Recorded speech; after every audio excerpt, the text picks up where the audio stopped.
होती है। और फिर तीसरी चीज ये कहा हजरत अनस ने कि अल्लाह के नबी एकदम सीधी सादी जिंदगी गुजारते थे।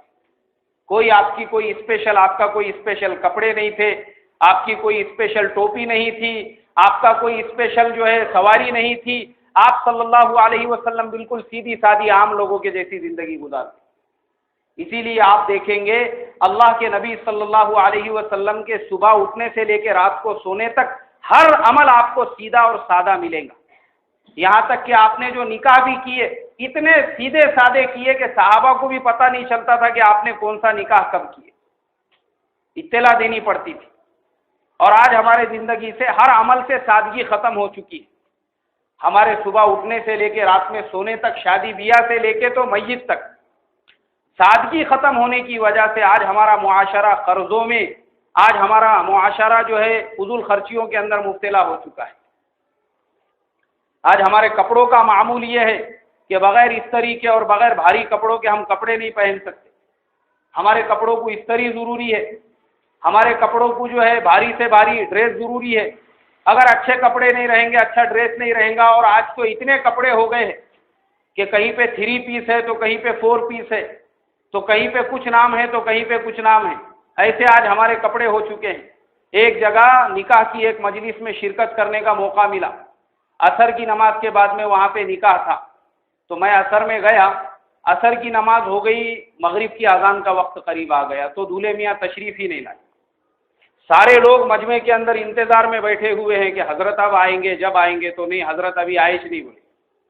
अब मगरिब की अजान हुई, नमाज के लिए मस्जिद में चले गए, और मगरिब के बाद से जो बैठे कि अब हजरत तशरीफ लाएंगे, तो उस वक्त तक हमारे गाड़ी का टाइम हो गया।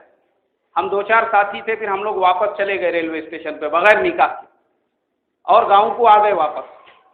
दूसरे दिन पूछे बाबा निकाह कब हुआ, तो बोले निकाह ईशा की नमाज के बाद में हुआ। क्यों, इतना टाइम क्यों हो रहा था? नहीं, बोले वो दूल्हे मियाँ की टाई जो है ना उसकी इस्त्री नहीं हुई हुई थी। तो असर के बाद से लोग मोटरसाइकिल पे इस्त्री की दुकान ढूंढते फिर रहे थे, तो इस्त्री की दुकान ही नहीं मिल रही थी, तो मगरिब हो गई। मगरिब के बाद से लेके फिर दूर गए कोई दूसरे गांव के अंदर, मालूम हुआ कि वहाँ इस्त्री की दुकान। वहाँ जाके उसको उठाए, फिर उसने इस्त्री को गर्म करा, कोयले जलाया, उसमें उसको गर्म होने टाइम लगा। उसके बाद जब टाई की इस्त्री हो गई, उसके बाद फिर हजरत मंडवे के अंदर तशरीफ लेकर आए। तो जब तक तो लोगों की गाड़ी जा चुकी थी गांव की तरफ। ये आज हमारा मुआमला हो चुका है। एक साहब मिले तो उनसे मैंने पूछा आपकी टोपी कितने की है? बोले 1000 रुपये की। मैंने बोला क्यों, 1000 की टोपी पहनने से ज्यादा सवाब मिलता, या जैसा हदीस में है कि मिसवाक करके नमाज पढ़ेंगे तो 70 दर्जे ज्यादा सवाब मिलेगा, वैसे ही मैंने बोला महंगी टोपी पे? नहीं, बोले ये यहाँ की नहीं है, ये इंडोनेशिया की है। मैंने बोला इंडिया के सारे टेलर के हड़ताल पे बैठे हुए हैं क्या? इंडोनेशिया से आपने स्पेशल टोपी मंगाई? अरे 1000 रुपये की टोपी में मैं बोला एक पूरा ड्रेस सिए जाता। ऐसा क्या है उसमें खास स्पेशल टोपी के अंदर 1000 रुपये की टोपी? और आज हम बन चुके हैं दुनियादार। ये हमारा एकदम थर्ड क्लास पना है। और खाली दुनियादार नहीं, मैं दीनदारों की भी बात कर रहा हूँ। एक जगह पे एक मदरसे वालों ने दावत दी है मुझे जलसे के अंदर, तो मैं बोला ठीक है इंशाल्लाह मैं पहुंच जाऊंगा। अब जिस दिन मुझे जाने का था उसके 2 दिन पहले उनका फोन आया कि बोले मौलाना अगर आप शेरवानी पहन के आएंगे ना तो हमारे जलसे वालों पे जरा अच्छा इंप्रेशन पड़ेगा, आने वालों पे उनको लगेगा कि हजरत की शेरवानी जरा लंबी चौड़ी दिख रही तो हजरत भी बहुत लंबे चौड़े होंगे बोल के। मैंने बोला मेरे भाई ये जो थिंकिंग है, ये जो सोच है ना, इसी वजह से आज हम कंगाल हो चुके हैं। ये शेरवानी नवाबों की निशानी है, ये कोई इस्लामी निशानी नहीं है। ये जो नवाब थे हैदराबाद के और लखनऊ के, और ये शेरवानियाँ ये नवाब लोग पहनते थे। आज मुसलमानों के हाथ से हुकूमत चली गई, ना हैदराबाद की नवाबियत है ना कुछ बाकी है, लेकिन वो जो रस्सी जलेबाज जो बल रहता ना वो अभी तक बाकी है। मैं बोला अरे क्या जरूरत है शेरवानी पहनने की? ये सब ये जो पुराने जो नवाब लोग गए हुए हैं ये उनकी सुन्नत है, ये अल्लाह के नबी की सुन्नत नहीं है ये। नहीं, बोले फिर एक काम करो, वो जो कव्वाल लोग बगैर आस्तीन की जो कोट पहनते ना वैसा पहन के आ जाओ कम से कम। मैं बोला मेरे पास में वो भी नहीं है। मैं जैसा रहता हूं मैं सीधा साधा वैसा जलसे में आऊंगा, नहीं तो मैं नहीं आ रहा जलसे में। जिसके पास बड़ी शेरवानी होंगी उसको बुलाओ, अगर तुमको वहां पे जो है कैट वॉक कराने का रहेगा शेरवानी पिना के उनको तो, या कव्वाली पढ़ने लगाने का होगा तो फिर वो जैकेट पिना के बुलाओ। अगर अल्लाह रसूल की बात सुनने का होगा तो मैं जैसा हूं वैसा ही मैं आता हूं। तो आज हमारा खुद का नजरिया ऐसा हो चुका है कि अगर शेरवानी नहीं है तो हमको ऐसा लगता है कि यार ये ऐसी है क्या मालूम बेचारा। अगर ऐसा कव्वाल के जैसा जैकेट नहीं है तो हमको लगता है कि इसमें भी इल्मी कोई सलाहियत नहीं है। तो आज हमारा हाल ये हो चुका है, हमने कपड़ों को, हमने दिखावे को, यहाँ तक कि हमारे शादी ब्याह के भी मसाइल ऐसे हो चुके हैं कि हमारी शादी ब्याह में दुनियादारों को दे दो छोड़ के, जो लोग दीनदार होने का दावा करते खुद उनके ऐसे ऐसे मसाइल है कि अगर लड़की वाले उनकी फरमाइश कबूल करने को तैयार नहीं है तो लोगों ने रिश्ते तोड़ दिए वहां।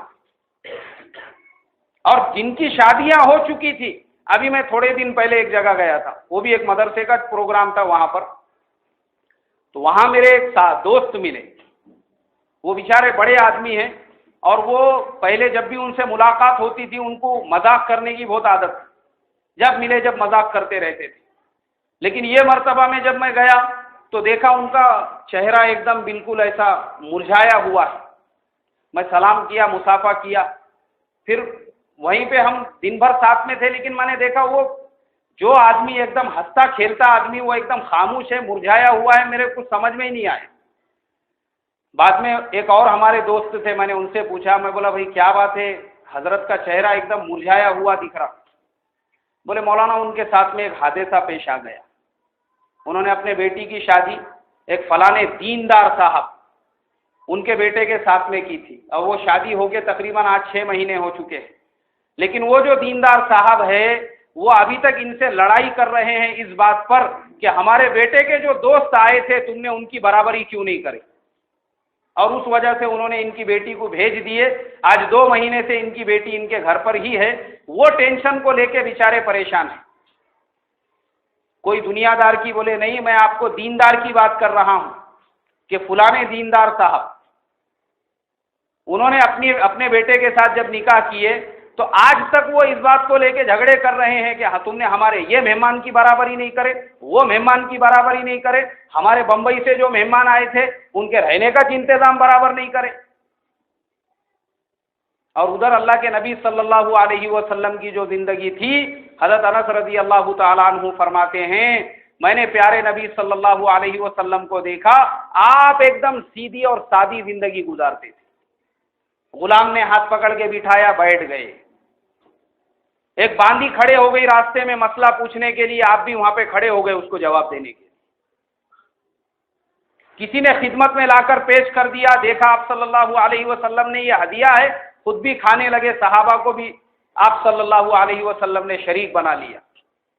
यहां तक कि हज़रत अनस ने कहा अल्लाह के नबी इतने मुतवाज़ि, इतने मुनकसिरुल मिजाज थे कि बाज़ औकात ऐसा होता था कि बाहर से आने वाला कोई मेहमान अगर मजलिस में आता तो उसको पूछना पड़ता था कि तुम में से मोहम्मद सल्लल्लाहु अलैहि वसल्लम कौन है।